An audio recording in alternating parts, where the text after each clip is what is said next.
Hey there, so it's Kaz here, and I'm going to be running over another Facebook ads case study. So this is for a niche food product e-commerce store.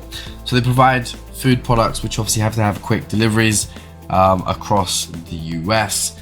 And when they initially started, the business owner had made ads work to a certain extent on their own, but they struggled with return on ad spend, or ultimately scaling over to $20 a day.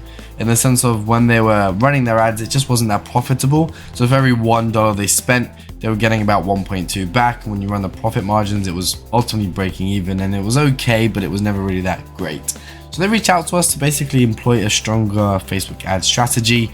That's simply just meaning running a mass amount of testing in terms of creatives, in terms of content, and in terms of actually understanding where the audience is based, what their interests are, and their various geolocations. So with that considered, we managed to grow it quite well for them. We're able to optimize their ads first and then scale both in terms of budget as well as finding new audiences for his business that he had never considered before. In terms of some of the different numbers that we've got, I'm running over some initial ad sets.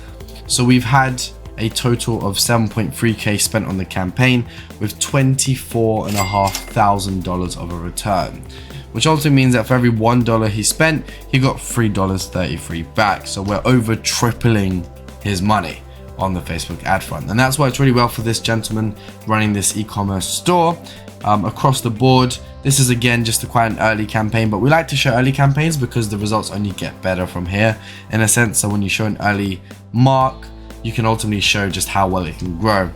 With that considered, it's been a really successful campaign overall, and we're intending to continue to grow it. So if you'd like to make that your campaign, absolutely just reach out to us below and we'll make it happen. Cheers.